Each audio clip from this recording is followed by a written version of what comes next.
नमस्कार साथियों, आज की वीडियो में हम बात करने वाले हैं कि अंग्रेजी माध्यम विद्यालयों में महात्मा गांधी विद्यालय मॉडल स्कूल जो हैं इनमें आवेदन पत्र मांगे गए हैं।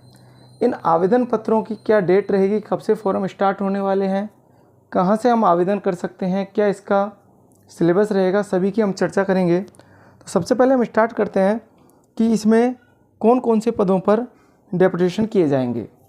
तो यहाँ पर विद्यालयों में जो भी पद हैं सभी पदों पर यह डेपुटेशन किया जा रहा है।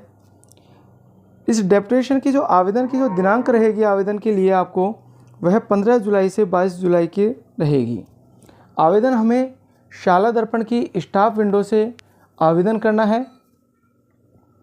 यह केवल ऑनलाइन ही होगा, ऑफलाइन इसका कोई सोर्स नहीं है। इसके बाद में हम बात करते हैं कि कौन कौन से ज़िले में हम आवेदन कर सकते हैं। तो सबसे पहले हम बात करते हैं प्राचार्य की। प्राध्यापक जो अलग अलग सब्जेक्ट के हैं तो वो सभी ज़िलों में आवेदन कर सकते हैं और मिनिमम आपको एक ज़िले में भरना कंपलसरी है। इसके बाद में हम सेकंड ग्रेड की यदि बात करते हैं, चाहे सेकंड ग्रेड टीचर हो या पीटीआई हो, पुस्तकालय अध्यक्ष हो, वो केवल एक मंडल के ज़िले भर सकते हैं। मिनिमम एक ज़िला भरना है और मैक्सिमम जितने भी आपके मंडल में ज़िले हैं समस्त आप सभी भर सकते हैं।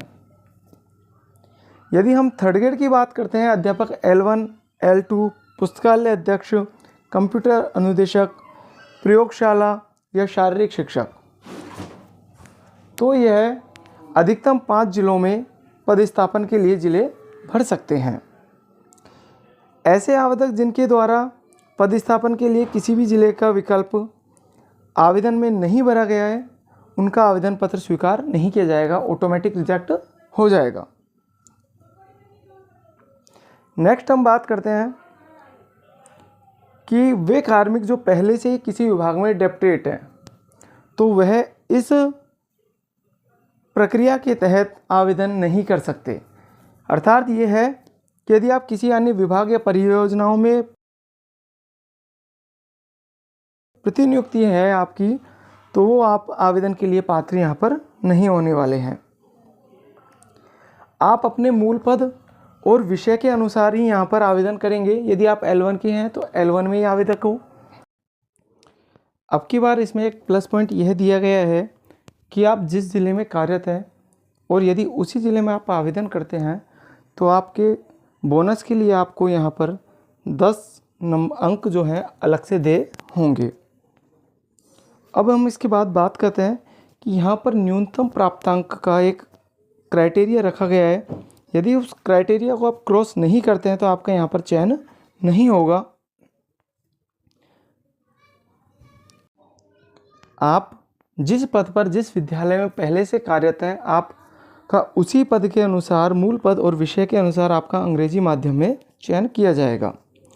इसके बाद में हम बात करते हैं जब आपका चयन हो जाता है लिखित परीक्षा में तो उसके बाद में जो विद्यालयों में जो आपका पदस्थापन होगा वह ऑनलाइन काउंसलिंग के माध्यम से किया जाएगा, जैसे कि वर्तमान में किया जा रहा है। विद्यालयवार और पदवार रिक्त पदों की सूची काउंसलिंग से पहले ही विभाग द्वारा आपको प्रकाशित कर दी जाएगी। चयन प्रक्रिया की हम यदि बात डिटेल में करते हैं तो यहाँ पर लिखित परीक्षा रहेगी और लिखित परीक्षा का जो अंक रहेंगे, अंक निर्धारण इस प्रकार से रहेंगे, 100 प्रश्न रहेंगे और 100 प्रश्न जो है एक एक नंबर का रहेगा, यानी कि अधिकतम अंक 100 अंक रहेंगे। परीक्षा की अवधि 90 मिनट रहेगी और आपका जो मिनिमम क्राइटेरिया है वह 40 अंक का रहेगा। ऑप्शनल क्वेश्चन होंगे, नेगेटिव मार्किंग होगी और नेगेटिव मार्किंग जो है 1/4 होने वाली है। इसके बाद में हम बात करते हैं परीक्षा केंद्र की। तो आप जिस ज़िले में कार्यरत हैं वर्तमान में तो उसी ज़िले में आपका परीक्षा केंद्र आएगा, जिसकी सूचना आपको परमिशन लेटर के माध्यम से बाद में दे दी जाएगी। इसके बाद में हम सिलेबस की बात करते हैं तो पदों के हिसाब से यहाँ पर सिलेबस होने वाला है। तो जो प्राचार्य पद है, प्राचार्य पद का जो सिलेबस रहेगा वह अंग्रेजी भाषा के जो क्वेश्चन रहेंगे 70 रहेंगे।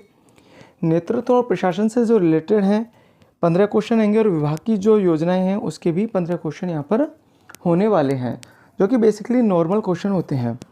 बाकी जो समस्त पद है सबके लिए सेम सिलेबस है। ऐसा कुछ भी नहीं है कि हम L2 से हैं, हम सेकंड ग्रेड के हैं तो हमारा जो है सब्जेक्ट का पेपर होने वाला है। यहाँ पर ऐसा कुछ भी नहीं है कि जो आपके पास में 80 क्वेश्चन आएंगे वो अंग्रेजी भाषा के रहेंगे।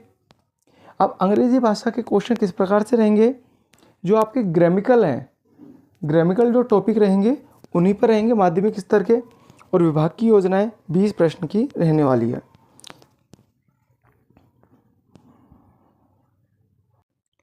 कुछ अलग से दिशा निर्देश दिए गए हैं, उनसे भी हम अवगत हो लेते हैं यहाँ पर कि परीक्षा की संभावित तिथि पृथक से अवगत कराया जाएगा। आवेदककर्ता को किसी भी प्रकार का यात्रा भत्ता और दैनिक भत्ता देय नहीं होगा। यदि आप न्यूनतम उत्तीर्णांक प्राप्त कर लेते हैं तो ज़रूरी नहीं है कि आप यहाँ पर एलिजिबल हो जाते हैं। विभाग द्वारा रिक्त पदों की उपलब्धता और कार्मिक की आवश्यकता अनुसार पदस्थापन किया जाएगा। यानी कि जितनी पोस्ट होंगी, जो मेरिट वाला सिस्टम है वही यहाँ पर एप्लीकेबल होगा। जिसके ज़्यादा नंबर होंगे, जितनी सीट हैं, ऊपर से यहाँ पर सिलेक्शन होता जाएगा। अब इसमें बात ये आती है कि हमारे यहाँ पर चयन हो जाता है तो हम क्या पूरी सेवा अवधि हमें यहीं पर करनी होगी?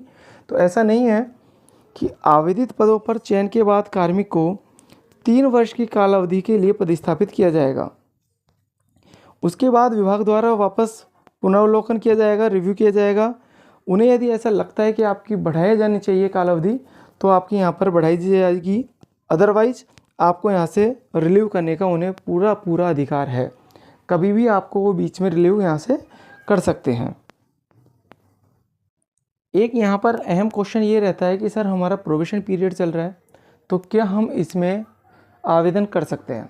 तो यहाँ पर चाहे प्रोबेशन हो, आप यहाँ पर आवेदन कर सकते हैं। प्रोबेशन में भी यहाँ पर स्पष्ट रूप से दिया गया है कि ऐसे पदों के मामले में जहाँ वरिष्ठता रेंज जिला स्तर पर संधारित है और परिवीक्षा अधीन प्रशिक्षणार्थी और परिवीक्षा अधीन व्यक्ति अंग्रेजी विद्यालयों में चयन के बाद अन्य जिले में पदस्थापित है, तो वो सभी यहाँ पर आवेदन कर सकते हैं। बात ये आती है कि प्रोबेशन कहाँ से कंप्लीट होगा?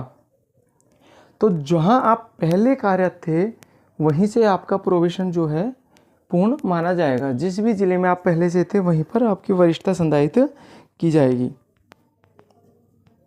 तो ये सिंपल सी जानकारी थी।